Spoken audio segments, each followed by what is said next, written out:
오늘 이 시간에는 믿음의 시련을 견뎌내야 하는 이유라는 제목으로 하나님의 말씀을 전하도록 하겠습니다. 여러분 새해를 맞이하여 지난 한 주간 여러분 어떻게 보내셨습니까? 저는 지난 한 주간 특별히 신년 특별 새벽 부흥회를 진행하면서 우리 성도들 한 분 한 분을 생각하면서 기도하는 시간을 보냈습니다. 그러면서 제 머릿속에 계속해서 우리 성도들을 생각할 때마다 한 주간 내내 잊혀지지 않고 떠오르는 하나의 문구가 있었습니다. 그것은 바로 믿음의 시련을 견뎌내라 라는 문구였습니다. 믿음의 시련을 견뎌내라. 한번 따라해 볼까요? 믿음의 시련을 견뎌내라. 2021년도 한 해 여러분에게 찾아오는 온갖 믿음의 시련을 견뎌내고 응답받는 한 해가 되시기를 예수님의 이름으로 축원드립니다. 미국 로키 산맥에 가면 약 한 해발 3,000m 높이에 오르면 수목 한계선 지대가 나온다고 합니다. 이 지대의 나무의 경우에는 너무나 매서운 바람과 추위 때문에 많은 나무들이 견디지 못하고 죽는 경우들이 많은데요, 그 가운데서도 살아남은 나무들은 한결같이 무릎을 꿇은 모양으로 자란다는 것입니다. 그리고 오랜 세월이 지나지만 몇 센치 자라지 못하고 추위와 싸우면서 시간을 보낸다는 것입니다. 그런데 놀랍게도 이곳에서 자라서 살아는 남은 나무는 나중에 너무나 귀중한 대접을 받는다는 것입니다. 다름이 아니라 세계적으로 유명한 바이올린 혹은 악기들의 바로 주 재료가 되는 나무가 바로 이곳에서 자라난 나무들로 제작을 한다는 것입니다. 그래서 이곳에 자란 나무를 일컬어서 무릎 꿇은 나무라고 그렇게 부르기도 합니다. 여러분, 이 나무들은 자라나면서 매서운 추위와 또 바람을 이겨내면서 시련을 견뎌내면서 그 나무가 자랍니다. 그러나 그 나무가 자라서 명장들의 손에 붙들렸을 때는 너무나 멋진 연주를 하는 그런 훌륭한 악기로 쓰임받게 되어진다라는 것입니다. 그런 면에서 본다면 세상에서 귀하고 소중한 것은 하나같이 시련을 이겨낸 것들임을 알 수가 있습니다. 사랑하는 성도 여러분, 이와 마찬가지로 믿음으로 살고자 하는 성도들에게는 반드시 믿음의 시련이 찾아온다라는 사실을 잊지 마시기를 바랍니다. 우리에게 찾아오는 믿음의 시련은 어떤 것들일까요? 잘 나가던 사업과 일터가 갑자기 어려움을 겪기도 하고, 또 그렇게 건강하던 몸이 어느 날 이상이 생겨 병원에 가보았더니 육신의 아픔을 겪는 그런 질병의 진단을 받기도 하고, 더욱더 믿음으로 잘 하나님을 섬기려고 하는데 믿지 않는 가족들로부터 오는 심한 핍박이 있는 경우도 있고, 또 새로운 각오를 가지고 기쁨으로 봉사하려고 하는데 코로나19와 같은 예상치 못한 환경이 우리에게 펼쳐지는 것, 이 모든 것이 다 믿음의 시련이라고 말할 수 있습니다. 그런데 여러분, 이런 믿음의 시련이 찾아오면 많은 경우에 우리의 믿음이 흔들리고 앞으로 전진하는 믿음을 갖기보다 도리어 열정이 식어지고 퇴보하는 믿음을 갖는 경우들이 많습니다. 그러므로 여러분, 무엇보다도 우리에게 찾아오는 믿음의 시련을 잘 견뎌내는 것이 중요합니다. 오늘 우리가 읽은 본문은 바로 야고보서입니다. 이 야고보서에 속하여 있는 이 본문의 말씀은 야고보 사도가 기록한 편지죠. 주후 46년에서 49년경 예루살렘 초대교회의 감독이었던, 그리고 예수님의 친동생이었던 야고보가 기록한 편지입니다. 이 편지를 받는 사람은 누구였을까요? 그 당시 유대교의 핍박을 받아서 어쩔 수 없이 세계 각국으로 흩어져서 믿음을 지키기 위해 세계 각국으로 흩어져서 살아야만 했던 기독교 유대인 공동체 디아스포라 성도들에게 보내는 격려의 편지입니다. 그들은 온갖 믿음의 시련을 겪으면서 하나님 앞에 믿음을 지키는 성도들이었습니다. 여러분 생각해 보세요. 심한 박해로 인해 정든 고향을 떠나서 타향살이마를 해야만 하는, 그곳에서 믿음을 지키기 위하여 당하는 수많은 시련과 어려움을 극복해야만 하는 그들 앞에 얼마나 많은 고통과 어려움이 있었겠습니까? 이러한 시련 가운데 믿음을 붙들고 있는 성도들에게 권면하는 것이죠. 흔들리지 말고 하나님 앞에 굳건히 서서 성숙한 믿음의 그리스도인의 삶을 살아갈 것을 강조하고 있는 내용이 바로 야고보서입니다. 그 중에서 오늘 저와 여러분이 함께 읽었던 이 본문의 말씀은 우리 앞에 여러 가지 믿음의 시련이 찾아올 때 과연 우리는 믿음의 시련 앞에 어떤 태도를 취해야 하며, 그리고 그 믿음의 시련을 견뎌낼 때 우리에게 찾아오는 유익이 무엇인가를 오늘 본문은 우리에게 가르쳐주고 있습니다. 먼저 믿음의 시련이 찾아올 때 우리가 취해야 하는 태도는 온전히 기쁘게 여기라는 것입니다. 한번 따라하겠습니다. 온전히 기쁘게 여기라. 자, 오늘 본문 2절 말씀을 같이 읽겠습니다. 내 형제들아, 너희가 여러 가지 시험을 당하거든 온전히 기쁘게 여기라. 자, 여러분, 오늘 본문의 야고보 사도가 우리에게 권면하고 있는 것이 무엇입니까?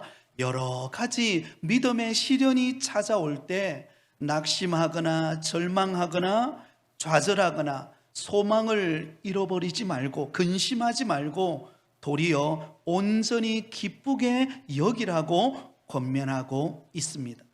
여러분, 일반적으로 성경에서 말하고 있는 시험은 두 가지 측면에서의 시험이 있습니다. 하나는 자신의 욕망으로부터 오는 시험, 유혹이 있습니다. 이것은 마귀가 우리를 넘어뜨리기 위하여 주는 시험입니다. 그리고 또 다른 하나는 우리의 믿음을 연단시키기 위하여 허락하는 시험, 테스트가 있습니다. 이것은 하나님께서 우리에게 믿음의 시련을 통하여 우리를 믿음을 연단시키고 우리에게 마침내 복을 주시기 위해 허락하시는 시험입니다. 자, 오늘 본문에 기록되고 있는 2절 본문에 기록되고 있는 여러 가지 시험을 당하거든 이라고 할 때 이 시험은 헬라어로는 페라이스모스라고 하는 말인데요, 이것은 우리의 믿음을 연단하여 마침내 응답과 복을 주시기 위해 허락하는 시험을 말합니다. 우리가 예상치 못하지만, 우리가 전혀 예상하지 못했는데 찾아온 여러 가지 믿음의 시련이 있다는 것이죠. 그런데 그 시련을 통하여서 하나님께서 마침내 우리에게 응답과 복을 주시기 위해 허락하시는 시련이라고 하는 것입니다. 그러므로 여러분, 우리에게 찾아오는 여러 가지 믿음의 시련을 통하여 하나님께서는 우리를 연단하시고 훈련하여서 온전한 하나님의 사람으로 쓰시기 위하여 우리에게 믿음의 시련을 허락하신다라는 사실을 기억하실 수 있기를 바랍니다. 베드로전서 4장 12절에 사랑하는 자들아, 너희를 연단하려고 오는 불시험을 이상한 일을 당하는 것 같이 이상히 여기지 말고, 하나님께서는 우리를 연단하고 우리를 성숙시키기 위하여 여러 가지 시련과 어려움과 아픔과 고통을 허락하신다는 것입니다. 그것을 이상하게 여기지 말라라는 것입니다. 근심하거나 좌절하거나 낙심하지 말라라는 것입니다. 우리에게 찾아오는 시험이 있다는 것이죠. 사도 바울은 사도행전 14장 22절에 우리가 하나님의 나라에 들어가려면 많은 환난을 겪어야 할 것이라 라고 그렇게 말하고 있습니다. 우리 앞에는요, 예상치 못한 수많은 믿음의 시련과 환난과 고난이 찾아온다는 것입니다. 2021년도 우리가 새해를 시작하고 우리는 희망찬 한 해를 우리는 내딛었습니다. 그러나 여러분, 우리 앞에는 우리가 예상치 못한 여러 가지 시련과 어려움과 환난이 우리에게 찾아올 것입니다. 여러분, 환난과 시련이 찾아오지 않는 사람이 있을까요? 단 한 사람도 없습니다. 누구에게나 시련과 어려움과 환난은 찾아오게 됩니다. 그런데 여러분, 우리에게 찾아오는 온갖 시련과 고난과 위기 앞에 우리 믿음의 성도들은 어떻게 반응해야 된다라고 말하고 있습니까? 온전히 기쁘게 여기라고 그렇게 말하고 있습니다. 온전히 기쁘게 여기라. 자, 여러분, 왜 온전히 기쁘게 여기라고 말하고 있습니까? 이 시련과 고난과 환난은 바로 나의 믿음의 신앙을 점검하는 좋은 기회가 되기 때문에 그렇습니다. 여러분, 평소에 아무 일이 없을 때는 내 믿음의 상태가 어느 정도인지, 그리고 뭐가 문제가 있는지 우리는 잘 모릅니다. 그런데 시련이 찾아오고 고난이 찾아오고 환난이 찾아올 때, 그때 내 믿음을 점검하게 됩니다. 물론 여러분, 시련, 고난, 환난 그 자체가는 사실은 우리가 기뻐할 것들이 아니죠. 오히려 환난이 찾아오고 시련이 찾아오고 고난이 찾아오면 어떻습니까? 우리는 슬프게 되고 또 낙심하게 되고 눈물을 흘리게 되는 것입니다. 여러분, 사업을 경영하는 사람에게 어려움이 찾아왔다고 생각해 보세요. 갑자기 육신의 질병이 걸려서 병원에 입원해서 치료를 받고 있다고 생각해 보십시오. 하던 일이, 잘 되던 일이 가로막혀서 일이 잘 되지 않고 어려움을 겪는다고 생각해 보세요. 기뻐할 사람이 과연 몇 사람이나 될까요? 아마 한 사람도 없을 것입니다. 여러분, 시험, 시련 자체는 사실 힘들고 고통이요 아픔입니다. 여러분, 목회자인 저도 마찬가지입니다. 우리 성도들에게 바라는 것은 정말 우리 성도들이 하는 모든 사업과 또 일터와 또 가정과 우리 자녀들의 앞길에 하나님이 복을 주셔서 할 수만 있다면 올 한 해 아무 일도 없이 하나님이 주시는 복을 누리는 형통한 은혜가 있기를 간절히 소망합니다.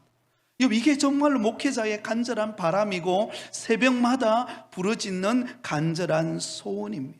그럼에도 불구하고 왜 하나님께서는 우리가 예상치 못한 시련과 고난과 환난을 허락하시는 것일까요? 왜 그것을 우리에게 허락하시는 것일까요? 그러면서 우리로 하여금 기뻐할 수 없고 절망할 수밖에 없고 낙심할 수밖에 없는 우리의 연약함을 알면도 불구하고 왜 사도 야고보를 통하여 온전히 기쁘게 여기라고 우리에게 말하고 있을까요? 그게 쉽지 않은 거 알면서 왜 우리에게 그렇게 권면하고 있을까요? 자, 여러분, 여기 온전히 기쁘게 여기라라고 할 때 이 여기라고 하는 단어를 주목하시기 바랍니다. 이 여기라고 하는 단어는 다른 말로 말하면 생각하라라는 말입니다. 다시 말하면 나에게 믿음의 시련과 환난과 고난이 찾아올 때 온전히 기쁘게 어떻게 하라고요? 생각하라는 것입니다. 여러분, 지금 내 환경은 더 이상 기뻐할 수 없어요. 지금 여러분 사업에 어려움이 있고 자녀가 고통 가운데 있고 어려움이 찾아오고 내가 하던 일이 실패를 당할 때 여러분, 과연 우리가 기뻐할 수 있는 사람이 있나요? 없죠. 그런데 현실은 어렵고 힘들고 다 막힌 것 같으나 여러분, 뭐는 열려 있어요? 우리의 생각은 열려 있다는 거예요. 그래서 온전히 기쁘게 생각하라는 것입니다. 기쁘게 여기는 믿음의 생각을 할 때 그 고난을 통과할 수 있는 은혜를 받게 되어진다라는 것입니다. 여러분, 생각이 중요합니다. 어떻게 생각하느냐에 따라서 우리가 살아가는 삶의 모습이 달라집니다. 여러분, 어떤 사람은 잘 살고 있습니다. 세상 사람들 누가 봐도 다 부러울 정도로 세상적으로 잘 나가는 사람인데 그의 생각 속에 아이고, 나는 안 된다, 나는 실패자다, 나는 끝나버렸다. 여러분, 이런 생각에 사로잡히면은요, 그 인생은 불행한 것입니다. 그런데 어떤 사람은 보면은요, 어렵고 힘들고 남들이 볼 때도 안 된 것 같은데 그 속에 희망을 찾고 하나님이 내게 은혜 주셔서 이 모든 환경을 내가 이겨낼 수 있을 것이다 라고 하는 믿음을 가지고 그 믿음의 생각을 하면서 이겨내는 그런 성도가 있다라는 것입니다. 여러분, 헌금할 때도 마찬가지입니다. 여러분, 헌금할 때 드리는 이 11조가 하나님의 것이라고 생각하면 우리가 드리는 그 물질이 기쁨으로 드릴 수 있습니다. 왜냐하면 내가 살아가는 모든 생업이 하나님의 은혜이기 때문입니다. 그런데 여러분, 이 모든 재물이 나의 것이다라고 생각하면 어때요? 아까운 것이죠. 그리고 기쁨으로 자원하여 드리기가 어렵습니다. 제가 지금 무엇을 이야기하고 있습니까? 우리에게 여러 가지 믿음의 시련이 찾아올 때 우리가 믿음의 생각을 하면 기뻐할 수가 있다는 것입니다. 하나님께서 나에게 관심을 가지시고 이 시련을 통하여서 하나님께서 우리 가정과 내 직장과 사업장과 우리 자녀를 향한 하나님의 놀라운 계획과 섭리가 담겨져 있구나, 이렇게 생각하면 기뻐할 수 있다라고 하는 사실입니다. 할렐루야. 여러분, 우리가 너무나 좋아하는 창세기에 나오는 요셉을 한번 생각해 보시기 바랍니다. 여러분, 이 요셉은 동시다발적으로 여러 가지 믿음의 시련이 그에게 찾아왔습니다. 가장 먼저 그에게 찾아온 믿음의 시련이 무엇이었습니까? 바로 형들의 미움을 받게 되었다는 것이죠.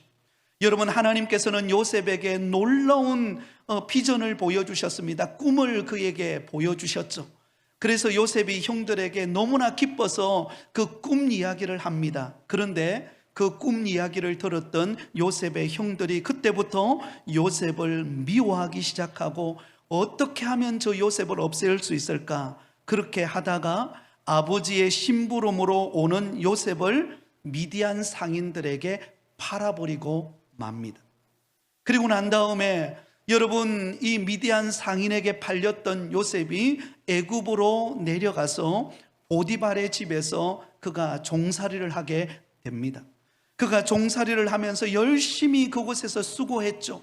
열심히 땀 흘리며 자기 맡겨진 일에 최선을 다했습니다. 그런데 어느 날 보디발의 아내로부터 성추행범이라고 하는 누명을 씌워서 감옥에 들어가는 시련을 겪게 됩니다.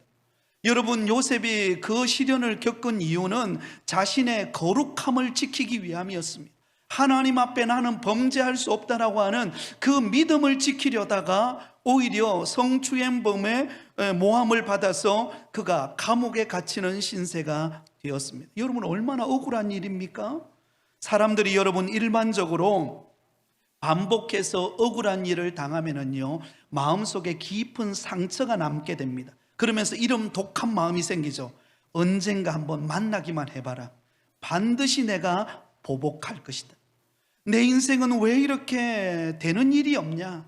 라고 생각하면서 독한 마음을 가지게 되고 생각 속에 억울한 일을 생각하면서 내 인생이 불행하다라고 생각하는 경우들이 많다고 합니다. 근데 여러분, 놀랍게도 요셉은 형들로부터 미움을 받아 애굽으로 팔려버렸죠. 그리고 보디발의 아내에 의해서 감옥에 갇히는 너무나 안타까운 신세가 되었죠. 그럼에도 불구하고 요셉은 불평하지 않습니다. 소망 가운데 하나님께서 나에게 주신 꿈, 하나님이 계획하시고 섭리하시는 나의 미래를 바라보면서 그는 그 고난을 뚫고 이겨나갑니다. 온전히 기쁘게 여기는 삶을 하루하루를 살아가는 것을 볼 수가 있습니다. 여러분, 요셉이 그렇게 한 근거를 어디서 찾아볼 수가 있습니까? 나중에 형들이 요셉이 애굽의 총리가 되었음을 알고 형들이 요셉의 보복을 두려워했을 때 여러분, 요셉이 형들에게 이런 멋진 고백을 하는 것을 볼 수가 있습니다. 창세기 45장 5절입니다.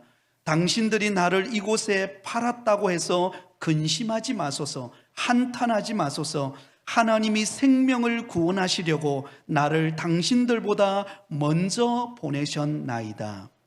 사랑하는 여러분, 요셉의 너무나 멋진 믿음의 고백 아닙니까? 여러분, 그들은 이 요셉은 형들에 의해서 팔려갔습니다. 그리고 보디발의 아내의 모함에 의해서 감옥에 들어갔습니다. 그러나 여러분, 그가 종으로 팔려가고 감옥에 갇히는 죄수의 몸이었지만 하나님이 나를 향한 하나님의 놀라운 계획과 섭리가 있음을 믿고 온전히 기쁘게 여겼을 때 나중에 그는 뭐라고 고백합니까? 도리어 형들을 향하여 근심하지 마옵소서, 한탄하지 마옵소서. 하나님이 생명을 구원하시려고 나를 당신들보다 먼저 보내셨나이다. 지금 이렇게 된 것은 형들의 미움을 받아 그리고 애굽의 종살이를 하고 그리고 보디발의 아내에 의해서 감옥에 들어가고 했던 이 모든 힘든 시련의 과정이 있었지만 그 시련의 과정은 바로 나를 통하여 우리 민족을 구원하고 열방 가운데 하나님의 살아계심을 나타내고자 하시는 하나님의 계획과 섭리가 있었던 것 아니겠습니까? 그러므로 여러분, 이것은 근심할 일이 아니요, 한탄할 일이 아니요, 하나님의 놀라운 작품인 것을 깨닫게 되었다라는 것을 고백하고 있습니다. 사랑하는 성도 여러분, 우리 앞에 찾아온 시련과 고난과 위기 앞에서 과연 우리는 어떻게 온전히 기쁘게 여길 수 있습니까? 그것은요, 이 모든 시련 가운데 하나님이 나를 향한 계획과 섭리가 있음을 믿을 때, 그것을 생각할 때 우리는 온전히 기쁘게 여길 수 있음을 꼭 기억하실 수 있기를 바랍니다. 믿음의 시련 속에 승리하는 사람들은요, 고난의 현장의 생각에 고착화되어지지 않습니다. 환난과 시련이 찾아왔을 때 아이고 이제는 끝났구나, 이제 어떡하지, 이제는 절망이구나, 그렇게 주저앉지 않는다고 하는 것입니다. 오히려 이 과정을 통하여, 이 시련을 통하여, 이 아픔을 통하여 하나님이 더 놀라운 우리 가정을 향한, 우리 자녀를 향한 하나님의 계획과 섭리가 담겨져 있구나, 그렇게 기억하고 생각하라는 것입니다. 로마서 8장 18절에 현재의 고난은 장차 우리에게 나타날 영광과 좋게 비교할 수 없도다.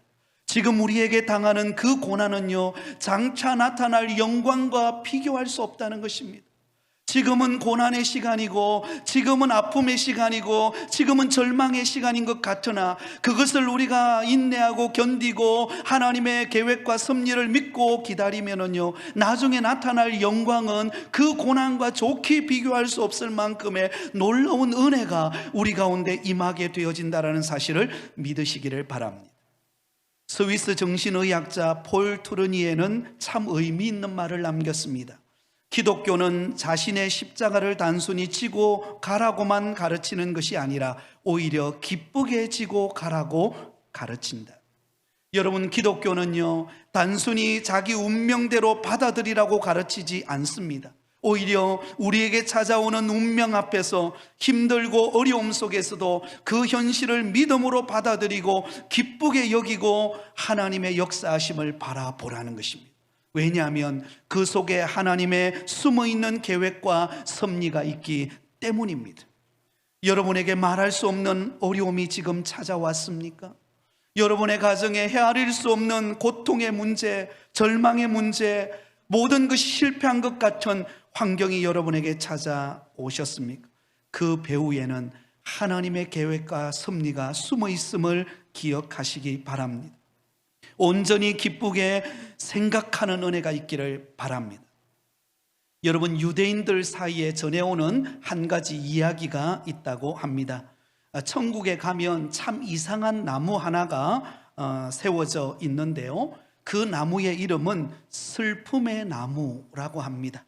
그래서 사람들이 이 세상에 살면서 슬픔과 고통을 겪으면 그 나무에 가서 자신의 슬픔과 고통의 문제를 그 나무에다가 걸기 때문에 슬픔의 나무라고 지어 놓았다고 합니다.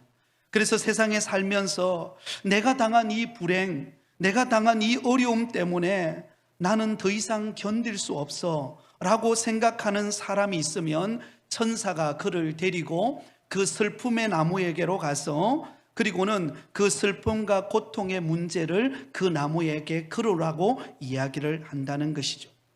그래서 그곳에 가서 내가 겪고 있는 정말 견딜 수 없는 그 고난과 아픔과 시련의 문제를 그곳에 그 나무에 걸어놓고 난 다음에 천사의 안내를 따라서 천천히 그 나무를 돈다고 합니다. 그리고는 그 나무에 붙어 있는 다른 사람의 고통의 문제 중에 하나를 자기의 것으로 취하라고, 선택하라고 이야기한다는 것이죠. 그래서 자신에게 닥친 그 고난의 문제를 그 나무에 걸어놓고 난 다음에 그 나무를 한 바퀴 쭉 돌면서 다른 사람의 고통의 문제를 본다는 거죠. 그런데 대부분이 다 그곳을 돌고 난 다음에 자신이 걸어놓았던 그 고통의 문제를 그대로 빼서 자기 목에 건다는 거예요. 그리고 왜 그런가 생각해 봤더니요, 다른 사람의 문제를 읽는 도중에 그 문제가 자신의 문제보다도 훨씬 더 무게감이 있고 더 아프고 더 절망적인 문제가 많은 것을 기록해 놓은 것을 보았기 때문이라는 거예요. 그래서 이 슬픔의 나무에 한번 갔다 온 사람은 더 이상 불평하지 않는다는 것입니다. 오히려 기쁨을 되찾고 자기에게 찾아온 그 불행과 어려움을 견뎌내면서 나중에는 다 승리를 하게 되어진다라는 것입니다. 사랑하는 성도 여러분, 나만 겪는 고통인 것 같지만 우리 주변의 많은 사람들이 어떤 면에 보면 나보다도 훨씬 더 많은 고통과 아픔을 겪고 있는 상황인지 모릅니다. 그러므로 여러분, 이 모든 상황 속에 하나님의 계획과 섭리가 숨어 있음을 기억하시기 바랍니다. 고린도전서 10장 13절에 사람이 감당할 시험 밖에는 너희가 당한 것이 없나니 오직 하나님은 미쁘사 너희가 감당 못할 시험을 허락하지 아니하시고 시험을 당할 즈음에 또한 피할 길을 내사 너희로 능히 감당하게 하시느니라. 사랑하는 성도 여러분, 하나님은 우리에게 감당할 수 없는 시험을 주시는 분이 아닙니다. 우리에게 감당할 수 있기에 그 시험을 주십니다. 또한 우리가 감당할 수 없을 때는 하나님이 어떻게 하신다고요? 피할 길을 내셔서 그 어려움을 통과하게 만들어 주시는 분이 미쁘신 우리 하나님이심을 꼭 기억하실 수 있기를 바랍니다. 우리의 환경은 슬픔이요, 고통이요, 어려움의 문제로 인하여 어떻게 해야 될까 절망이 찾아올 때 하나님의 계획과 섭리가 숨어 있음을 바라보고 온전히 기쁘게 생각할 수 있는 믿음의 성도가 되시기를 바랍니다. 그리고 한 걸음 더 나아가서 믿음의 시련을 통해 하나님의 사람으로 우리를 성숙시키신다라는 사실을 믿으시기를 바랍니다. 여러분, 조금 전에 우리에게 믿음의 시련이 찾아올 때 우리는 온전히 기쁘게 여기라고 말씀을 했습니다. 자, 무엇 때문에 시험을 당할 때 우리가 온전히 기쁘게 여겨야 할까요? 3절을 같이 읽겠습니다. 이는 너희 믿음의 시련이 인내를 만들어내는 줄 너희가 알미라. 여러분, 우리에게 찾아오는 믿음의 시련을 통해 우리가 견뎌내는 것, 인내를 배우게 만듭니다. 믿음의 시련의 용광로를 통하여 우리의 인생을 아름답게 재련하는 인내의 시간을 보내게 한다라는 것입니다. 여러분, 우리에게 시련이 찾아왔을 때 우리는 하나님 앞에 나와서 간절히 부르짖어 눈물 흘리면서 통곡하면서 우리가 부르짖습니다. 그래서 당장 응답이 되면 얼마나 좋겠어요. 그죠? 기도했는데 사흘 만에 그것이 다 응답됐다. 얼마나 기쁩니까? 근데 때로는요, 기도하고 눈물 흘리고 가슴 치고 아파하면서 부르짖었는데도 이게 이루어질지 안 이루어질지, 때로는 나의 마음속에 불안감과 근심과 염려가 찾아올 때가 있다는 것입니다. 그러는 과정 속에 하나님은 우리를 인내하게 만드는 것을 볼 수가 있습니다. 그런데 이 인내를 통하여 하나님은 마침내 무슨 일을 행하실까요? 4절을 같이 읽습니다. 시작. 인내를 온전히 이루라. 이는 너희로 온전하고 구비하여 조금도 부족함이 없게 하려 함이라. 할렐루야. 하나님께서 우리의 믿음의 시련을 통하여 우리에게 인내하게 만드시는데요, 그 인내하는 과정을 통하여서 하나님이 우리에게 믿음의 시련을 허락하시는 궁극적인 목적을 밝히고 있습니다. 온전하고 구비하여 조금도 부족함이 없는 하나님의 사람으로 성숙시키기 위하여 우리에게 믿음의 시련을 허락하신다라는 것입니다. 여러분, 여기서 온전이라고 하는 단어는 성숙에 가까운 말입니다. 여러분, 견섭공이 훈련을 다 끝내고 정직원이 될 때에 그 사람에게 온전이라는 단어를 사용합니다. 어린아이의 모습을 완전히 벗어버리고 키가 자라고 성품이 자라고 인격이 자라서 자신에게 주어진 역할을 잘 감당할 때 그때를 온전하다라고 그렇게 말합니다. 하나님께서 우리에게 믿음의 시련을 통해서 하나님의 사람으로 온전히 쓰실 수 있는 성숙한 인격과 성숙한 믿음의 사람으로 우리를 세우기 위하여 우리에게 믿음의 시련을 허락하고 인내하게 하신다라는 사실을 기억하시기를 바랍니다. 여러분, 영적으로 성숙하지 못한 어린아이의 모습은 어떻습니까? 쉽게 포기해버리고 낙심해버리고 좌절하는 것이 특징입니다. 그런데 여러분, 성숙하면은요, 어려움이 와도 시련이 와도 그것을 이겨내고 또 그것을 통하여 하나님의 뜻을 이루는 모습을 갖게 되어지는 것을 볼 수가 있습니다. 여러분, 어느 곤충학자가 여러 해 동안 누에 고치를 연구를 했다고 합니다.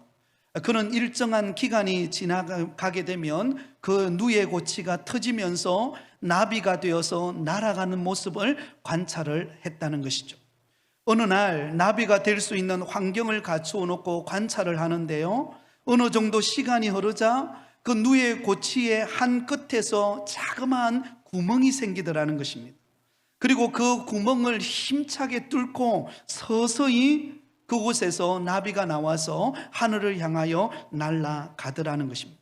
그래서 이 곤충학자가 그 작은 구멍을 빠져나오는데 얼마나 힘들겠느냐라고 생각을 해서 좀 편하게 해줘야 되겠다라고 싶어서 구멍이 뚫어지기도 전에 이 곤충학자가 일부러 구멍을 크게 뚫었다는 것이죠. 그러자 그곳에서 나비가 쉽게 나오기는 하는데 나와가지고는 얼마 날지도 못하고 슬슬 시들시들 하더니 그 나비가 죽어버리고 말더라는 것입니다. 그래서 이 곤충학자가 연구하고 난 다음에 그가 깨달은 것이 있었습니다.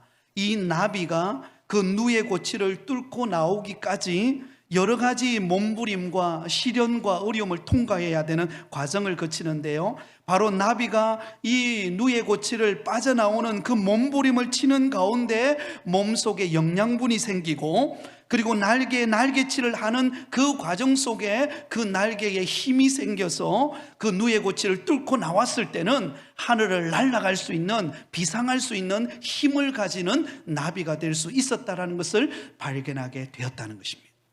사랑하는 성도 여러분, 하나님은 우리를 온전하고 구비하여 조금도 부족함이 없는 성숙한 믿음의 사람, 성숙한 인격과 성숙한 믿음과 그리고 하나님이 온전히 쓰시기에 합당한 사람으로 우리를 만들기 위하여 믿음의 시련을 허락하신다는 사실을 잊지 마시기를 바랍니다. 그러면 여러분, 우리에게 찾아오는 믿음의 시련은 바로 우리를 빛나는 인생으로 만들기 위한 과정입니다. 지금 여러분에게 어떤 믿음의 시련이 찾아왔습니까?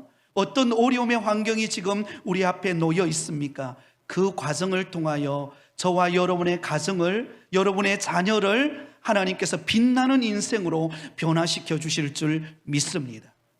여러분, 구약 성경에 나오는 모세를 생각해 보시기 바랍니다. 이 모세는 태어난 지 석 달 만에 바로의 공주의 품에 안기게 됩니다. 그리고는 무려 40년간의 세월을 부귀영화를 누리면서 애굽의 최고의 학문을 배우며 그는 잘 나가는 인생을 살게 됩니다. 그가 40세 청년이 되었을 때에 그는 자신의 힘을 가지고 자기 민족을 구원해 보려고 애굽 사람을 죽이기까지 했지만, 그러나 혈기가 남아있고 그리고 세상의 방식이 남아있는 그 모세를 하나님은 그를 쓰실 수가 없으셨습니다. 그래서 이 모세를 미디안 광야로 보냅니다. 미디안 광야로 보내어서 40년 동안 그를 연단시킵니다. 양들을 치면서 그는 그 척박한 환경 속에서 하나님께서 이 모세를 연단시키셔서 마침내 그의 나이 80세가 되었을 때 하나님이 쓰시기에 합당한 믿음의 인격과 그리고 신앙을 갖추었던 그의 나이 80세가 되었을 때 하나님께서 가시덤불기 불꽃 가운데서 모세를 부르시고 그 모세를 들어서 애굽의 종되었던 이스라엘 백성들을 구원해내는 위대한 하나님의 구원의 역사를 일으키는 주역이 되게 하셨던 것을 볼 수가 있습니다. 사랑하는 여러분, 그러므로 이 모세가 그 광야 40년의 생활은 여러분 너무나 힘들고 고난과 절망적인 환경이 아닐 수 없었습니다. 그런데 여러분, 그곳에서, 그 광야 학교에서 하나님은 이 모세를 연단시키셔서 그의 성품이 온유하도록, 그리고 많은 사람들을 담아낼 수 있는 그런 성숙한 인격의 사람으로 하나님이 그를 빚으셨던 것을 볼 수가 있습니다. 민수기 12장 3절에 이 사람 모세는 온유함이 지면의 모든 사람보다 더하더라. 여러분, 어떻게 모세가, 그 혈기 많았던 모세가, 세상 학문에 사로잡혀 있던 모세가 어떻게 이렇게 온유한 사람으로 많은 사람들을 담아내고 그리고 많은 사람을 품어낼 수 있는 그런 인격의 사람으로 어떻게 변화될 수 있었습니까? 그가 광야의 그 믿음의 시련의 과정을 통하여 하나님이 그를 연단하서 쓰셨던 것을 볼 수가 있습니다. 우리가 잘 아는 것처럼 출애굽했던 이스라엘 백성들이 광야 40년의 여정의 길을 걸어갈 때 얼마나 많은 불평을 합니까? 얼마나 모세를 향하여 삿대질을 합니까? 그럼에도 불구하고 모세는 그들을 향하여 온유함으로 다 받아냅니다. 온유함으로 이스라엘 백성들을, 그 험악한 힘든 40년의 여정을 이스라엘 백성들을 이끌어가면서 하나님의 역사를 일으키는 주역이 됩니다. 어떻게 그럴 수 있었습니까? 믿음의 시련의 과정을 통하여 하나님께서 그를 온전하게 구비하는 믿음의 인격의 사람으로 그를 성숙시켜 놓았기 때문입니다. 사랑하는 성도 여러분, 저와 여러분에게 찾아오는 믿음의 시련은 결코 우리를 망하게 하기 위하여 허락하는 것이 아닙니다. 우리에게 더욱더 성숙한 인격의 사람, 우리 가정을 통하여 하나님이 크신 일을 이루기 위하여 하나님이 우리에게 주시는 축복의 통로가 믿음의 시련이라는 사실을 꼭 기억하시기 바랍니다. 그러므로 여러분, 우리가 사명이 다하기까지는 죽지 않습니다. 하나님이 우리에게 맡겨주신 사명을 다하기까지는 우리는 여러분 망하지 않습니다. 하나님이 우리를 세워가실 것입니다.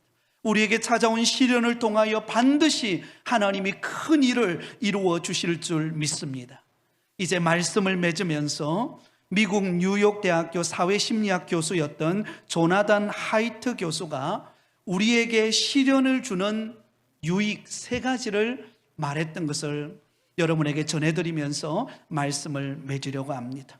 우리에게 찾아오는 믿음의 시련을 견뎌내야 하는 시련이 주는 유익 3가지, 그 첫 번째는 탄력이 강해진다는 것입니다. 다시 말하면 멘탈이 강해진다는 거죠. 탄력, 이겨낼 수 있는 맷집이 강해진다는 것입니다. 여러분, 이 탄력이라고 하는 것은 꺾이고 쓰러졌다가도 원상태로 돌아오는 것을 말합니다. 여러분, 어떤 위기의 상황을 만났을 때에 이 탄력성이 있는 사람은요, 그 위기와 고난 속에서 유연하고 융통성을 가지고 잘 적응해서 그 위기를 극복해 낸다라는 것입니다. 그런데 여러분, 이 탄력성이 어디서 길러지는가? 바로 믿음의 시련을 통하여 길러진다라는 것입니다. 저도 가만히 생각해 보니까는요, 제가 서울에 가서 목회할 때 하나님이 저를 연단하는 과정을 통하여 하나님께서 저에게 목회의 탄력성을 길러주시는 것을 경험하게 되었습니다. 옛날에는 조금만 무슨 일이 있으면 막 때로는 막 속에서 막 어려운 마음들이 막 생기고 힘들어질 때가 많았어요. 근데 그 시련의 과정을 겪고 난 다음에 하나님께서 웬만한 것들은 그냥 은혜로 넘기게 되는 것을 보게 되었습니다. 사랑하는 여러분, 우리에게 찾아오는 믿음의 시련을 통하여 하나님이 우리의 영적 맷집을 키워주실 줄 믿습니다. 오뚜기 인생으로 만들어주시는 거예요. 넘어져도 일어나고 넘어져도 다시 일어나서 그 역할을 감당할 수 있도록 만들어주시는 이 탄력성이 강해지도록 우리에게 허락한다는 것입니다. 두 번째는요, 시련이 주는 유익 두 번째는 무엇인가 하면 관계가 개선되어진다는 것입니다. 여러분, 시련을 참고 통과하게 되면요, 우리가 맺고 있는 관계들이요 굉장히 좋아진다는 거예요. 가장 먼저 부모와의 관계가 좋아집니다. 여러분, 시련을 겪기 전에는요, 부모의 마음을 다 이해를 못합니다. 그래서 누가 그런 말을 하더라고요. 철이 들려면 남자는 군대를 가야 되고 여자는 아이를 낳아보면 안다는 거예요. 아이를 낳기 전에는요, 늘 엄마에게 투정 부리고 왜 그러냐 그러고 불평을 늘어놓다가 아이를 막상 낳아놓으면은요, 이 아이 키우는 게 만만치 않잖아요. 그런 시련과 어려움을 통하여서 부모와의 관계가 친밀해지는 것을 배운다는 거예요. 아, 그때 우리 엄마가, 우리 아버지가 그때 저렇게 힘들었구나. 그걸 이해하고 부모의 마음을 받아들이게 된다는 것입니다. 또 여러분, 자녀와의 관계가 개선이 됩니다. 여러분, 평소 때는 자녀를 사랑하지만 그 자녀의 소중함을 때로는 우리가 놓칠 때가 많죠. 근데 여러분 생각해 보세요. 자녀가 육신이 아플 때 그 자녀가 얼마나 소중히 여겨집니까? 이 아이가 빨리 건강이 회복되기를 위하여, 이 아이가 더욱더 주님 앞에 온전히 쓰임받기를 위하여 우리가 얼마나 기도하며 그 자녀가 소중함을 느끼게 됩니까? 이번에 제가 우리 유성한 집사님 딸, 우리 둘째 딸 세아가 급성 백혈병이 걸려서 지금 병원에 입원해 있습니다.